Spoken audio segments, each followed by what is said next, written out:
Ladies and gentlemen, my name's Paul, and in this Game to Decom video, we're going to be tackling tech news which, as usual, has popped up over the past 24 or so hours. We'll be starting things out with SK Hynix, because supposedly the customers for HBM2 are willing to pay over 2.5 times more for that type of memory compared to HBM1. Then we're going to be discussing Intel and the Skylake X specifications for the 14 to 18 core lineup, and finally, Intel's 8th generation i3-8300 apparently will be indeed having 4 cores with hyper-threading because yet another source has confirmed these rumours. So, starting things out with SK Hynix, because as I said there's 2 Intel pieces of news, so might as well get SK Hynix out first, though as you know traditionally they would like to do things alphabetically. So, back in 2015, those long dark years ago, SK Hynix was the first DRAM manufacturers to start producing HBM1. Now obviously that did cause quite a stir, and we saw that in the Fury series from AMD. But obviously times change. There was an Achilles heel with HBM1, as many of you are aware, and that was that 4GB is essentially the maximum that you could utilise on a particular GPU or product.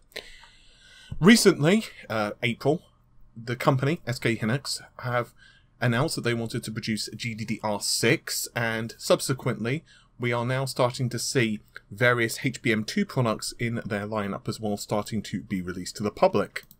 Or should I say to their customers, which would be Nvidia, AMD, and you get the ideas. Now, the company are claiming that both GDDR6 as well as HBM2 are more expensive than their predecessors, particularly GDDR5. Now this isn't particularly surprising, after all, GDDR5 has been around for a number of years now. So yes, of course, it has improved over those years, we've got faster clock speeds on that particular RAM, but it is more expensive. So, in a recent earnings call, SK Hynix have said that HBM2 is considerably more difficult to produce than HBM1. Now there's a couple of reasons behind this, but primarily it comes to the clock speeds as well as per chip capacity. In other words, there's more RAM per stack. Accordingly, the manufacturers will therefore have reason to charge more, and according to an SK Hynix executive, customers are, quote, willing to pay at least double or even 2.5 times more for HBM2 memory compared to HBM1. Now don't forget that yes, we see it for Vega, for the plethora of Vega cards, RX Vega, Nano, blah blah blah, but also in various Nvidia GPUs as well, including the Tesla P100 and also Volta. Now Volta, just as a slight aside, looks exclusive at the moment anyway for HPC, high performance computing usages. So is it surprising that we are going to be seeing them charge more?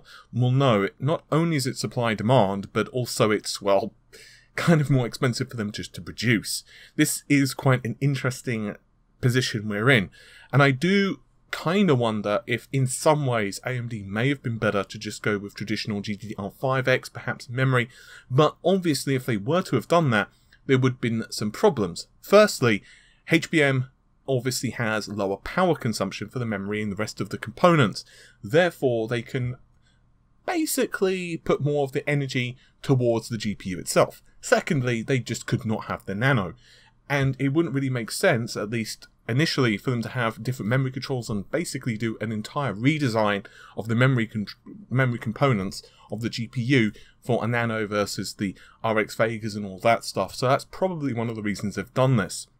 I do wonder, as a slight aside, if we will see Vega 11 with more traditional DRAM, and obviously GDDR5X probably has ample bandwidth, especially in the mid to high range, which we can assume would be the equivalent of, I don't know, the 590 or whatever that card ends up being called. So it's quite interesting. Not particularly surprising that it's more expensive, and obviously HBM2 was, well, kind of difficult to produce. One could make a very compelling argument that Vega was somewhat delayed due to this. Now, obviously AMD are not saying this, but I think we all know that in an ideal world, in a world with, you know, Mickey and Donald running down the street together and dancing, it would have been absolutely perfect if this product, Vega, had been released let's say 3 to 6 months ago. If it had been released 6 months ago, in other words, start of this year, 2017, if you're watching this in far-flung future, well, that would meant that Nvidia would have had somewhat less of a run at things, and it would have put a lot more pressure on Team Green. But it is what it is. Hopefully Vega, at least at the time of recording, was still somewhat it's still somewhat ambiguous what the final performance is going to be. Hopefully it does kick some butt. The reason I want that is, well, that brings us to the next story. And I know Intel are somewhat unpopular on this channel, and that's being somewhat nice. But I don't really have anything against Intel. You see, the problem when you have a monopoly, and it's not really a company's fault. It's basically the free market. Now, obviously in an ideal world, once again, companies would push as hard as they could to release products. Well, sometimes this does work, but in reality, it doesn't make an awful lot of sense. So the problem is, obviously, for multiple years now, AMD have just not really been, I wouldn't say they've been uncompetitive, because they've had some decent products on the market, but just nothing that could really, at least in terms of power consumption and raw performance, take out Intel for all usages. For basic gaming, FX 8350s was a great CPU. We reviewed it on the channel, and yes, I stand by it. It was a pretty damn good processor, and some people slighted it to the point where, you know, it couldn't bloody run, I don't know, it wouldn't be able to run like a game from the 1990s. It would struggle with the original Doom. But that's not the case. It was a pretty damn good processor, especially when AMD did those price cuts. But now, Ryzen is essentially kicking Intel's butt. I go on record and say that, really? i3s are useless for Intel. I'm just going to go ahead and say it. They're just pointless. In fact, when you have the lower-end Ryzens, they basically ruffle stomp most of Intel's mid-range systems. For example, even the 7600K, it's a good processor. There's nothing wrong with it, and in some workloads, I can see logic to grabbing a 7600K. But for the average gamer, for the average individual, why not just go with the Ryzen 5 1600? Obviously, Intel are willing to probably concede that there are some problems with their lineup. Now, a few days ago, we saw rumours coming from Beidou, and this is via the NGA forums, that the next Core i3 processor, the 8300, will not just have 4 cores, but also hyperthreading as well. That's 8 threads total. Now, unfortunately, Beidou have sometimes been very good with information, but they're also sometimes pretty good with, well, fakes. So, whether it's accurate or not was a bit of a, well, basically a gamble. Put your money in a slot machine. However, since then, another source has stepped forward, PC EVA, and they have essentially claimed identical information. So, is it true? Unfortunately, you know what I'm going to say, I don't know. And I don't want to bullshit you and say, yes, it's true. But it does make a lot of sense.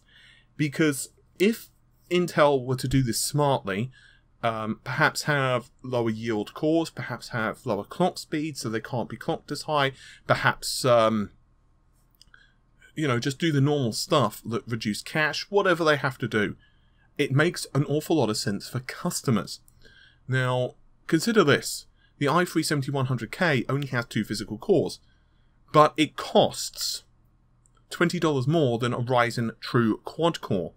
The 7400 has 4 physical cores and costs about $70 to $80 more than its AMD counterpart. Once again, I say about because you know as well as I do, retailers and pricing can vary up and down the country or the world. So dual cores are not useless now. They have certain aspects where they're kind of nice.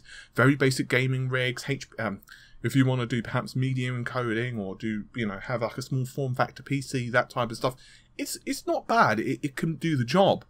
But apart from that, not so much. So, in my opinion, and obviously whether it's true or not, who knows, but the basic gist so far of the 8th generation roadmap, according to the leaks, is thusly. The i3s will be a 4-core, 8-thread affair. The 8400 above will all be 6 cores. Now the differences primarily are in clock speed. So for example, the 8700K will have a 3.7 GHz base, but boost up to 4.7 GHz. If all cores are running, it's going to be 4.3, but 6 cores, 12 threads. Whereas the 8600K is just pure 6 cores, 6 threads, no hyperthreading, and will boost with all cores up to 4.1 GHz. So this means with the 8400, which essentially would be the runt of the litter, it's basically the same as the 8600K, but A, it's locked, so you don't have the multiplier, but B, it runs at considerably lower clock frequencies. What you have here is a processor which is, at least in my opinion, more in tune with what Intel probably should have done with Kaby Lake. Now, obviously there are some problems with Kaby Lake, and they kind of already had gone along with it, and we all know that Kaby Lake wasn't a radical redesign of the processor. In my opinion, once again, my opinion, so, you know, you can like it or dislike it, I feel that they probably should have not bothered with Kaby Lake. I think they should have scrapped it, or perhaps just done a very incremental upgrade at best, and maybe just called it, rather than, you know, the 7000 series, they pretty much could have just done it as like the I don't know, 6750. I think people would have been more willing to forgive that, and I think it would have given them a little bit more of goodwill. Obviously, the thing about the 300 series PCH is that, well, it's not compatible with the 200 series. Now, people are gunning Intel really bad for that, and honestly, it has pissed me off to a degree, but I'm not going to jump on the Intel, like, you know, bandwagon and start bashing them. I would love for them to publicly announce why they did that. I would love to know whether it was a technical reason, or whether it's just they wanted a delineation between the two parts. I have a feeling it may be a technical reason, but I don't want to say it's a technical reason and seem like a twat, essentially, because obviously I don't really know. We've got some of the leaked SKUs, we've got some of the leaked diagrams, excuse me, but that doesn't necessarily mean anything. So whether there was a technical reason, and obviously we can't necessarily ask the board partners, so your guess is as good as mine with that one. I'm going to give them the benefit of the doubt, but who knows? You know, their past history kind of tells me maybe not. We'll see. Anyway, lastly, Intel have also unveiled happiness. Well, maybe not happiness, depending really on your bank account. And that is the rest of the Skylake X lineup. So I won't bore you with the details of the older SKUs, including up to the 7900X, because let's face it, we all know what they are. However, the 7920, the 7940, the 60, and the 80XE, I love how you get the extra letter there, because it's Super Extreme Edition. I don't know why I did it in that voice. I regret that immensely. But anyway, that, I don't know what it is for me. I think it's like my third cup of coffee in the last like hour and a half. Probably not the best of ideas in retrospect before recording. Good to know. Good to know. Future Paul shall note that down. Anyway, so essentially you have 12 cores, 14 cores, 16 cores, or 18 cores, and the neighbour's dog barking. Now, each of those will have, of course, 44 PCIe lanes, 4 channels, sporting DDR4 support of up to 2666. Honestly, most motherboards will allow you to run much faster than that, including 4000 MHz plus, but hey, this is the basic spec. TDP, 140 watts for the 7920X, or 165 watts above it. The socket is LGA, of course, 2066. No surprise there. The price goes from would you like to sell your kidney to would you like to perhaps harvest other people's body parts to $2,000 US. Now, in Intel's defense, the clock speeds are actually pretty impressive. In fact, they're very impressive. You have a Turbo 2 frequency that, just for those who don't know, the Turbo Max Technology 3 is for all, for 2 processor cores with 4 threads running. So 2 processor cores running 2 threads each. That's 4.4 GHz. But the Turbo Boost 2, which in theory is all cores, unless, I don't know, like your processor's in the middle of the sun or something like that, or you've got heat issues. That's 4.2 GHz. That's actually not that bad. That's only 100 MHz less than the 7900X. In theory, I think if you've got a pretty good AIO, I would not be surprised if you could crank that up a little bit. You know, if you've got a decent cooler, and you could probably sit between the 4.2 to 4.5 GHz. Honestly, Obviously, I don't know because I don't have the processor, but honestly, if you could get that kind of clock speed, that's, for the sake of this video, say you can get 4.5 gigahertz, which I think is a pretty safe clock speed. It's only 300 megahertz more. I think that would be absolutely bonkers. Like, that's basically the 7700K in terms of single thread performance, but you've got that with 18 cores. That is absolutely insane. Yes, it's not exactly the best in terms of value proposition, $2,000 once again, but hey, that's a lot of performance. And I don't want to turn this into a Threadripper versus Skylake X because, well, frankly, I don't think there's a winner. I think Threadripper is a very nice setup, and we will be reviewing it. But in my opinion, I could see why they're charging that premium, because that is a huge-ass processor. I mean, 18 cores, that is absolutely bonkers, and it's easily one of the more, the largest feat of engineering Intel have done, especially for the consumer segment. That's absolutely crazy. And just for any references at all, look at the prices of Broadwell E for the 10 cores. You were looking at, like, I can't remember the exact prices, but they're around $1,700 and that was 10 cores. So this is almost twice the number of cores, double the number, twice the number of cores / threads, and a pretty damn nice clock speed for not that much more money. And that, to me, is why I love AMD being very competitive right now. And this is why, once again, to me, that I love seeing technology evolve. And one of the reasons that I want AMD to kind of rabbit punch Nvidia, and then Nvidia to rabbit punch AMD. Back in the day, and this is going to hark on a little bit, so if you want to run away, feel free. Like, share, and subscribe, just for FYI. Back in the day, when 3DFX were really taking it to Nvidia, and Nvidia were taking it to 3DFX, like the Voodoo 1, the Voodoo 2, the Voodoo 3, oh my goodness, the level of technology, how fast it was incrementing was just bonkers. Now, admittedly, back then it was a lot easier to make jumps because obviously A, die sizes weren't a problem, and B, well, there was just a lot easier to design things because GPUs weren't even GPUs back then. They were a lot easier to design because the complexity levels were considerably lower. But even so, you had Nvidia that were chasing for a long time the tail of 3DFX, and 3DFX, obviously they had the original Voodoo chipset, which I will go ahead and say it basically revolutionized desktops, PC gaming. And then, of course, you had the Voodoo 2s, which pretty much did what the Voodoo 1s did, but just with a much higher clock speeds. I think it went from 45 megahertz to like 90? 90? Yeah, and also it added like additional processors, it added like a second texture mapping unit, blah, blah, blah, blah, blah. But Nvidia then did exactly the same thing, and then they added 32-bit color, but they didn't have the clock speed. And then the next TNT chipset, TNT2, ramped things up even higher, and then Nvidia basically caught 3DFX with its pants down. They released the Voodoo 3s, and the Voodoo 3s were pretty impressive cards, but really they were almost like Banshee 2s, and well, yeah. Anyway, I'm going to stop now before I basically go in history lesson.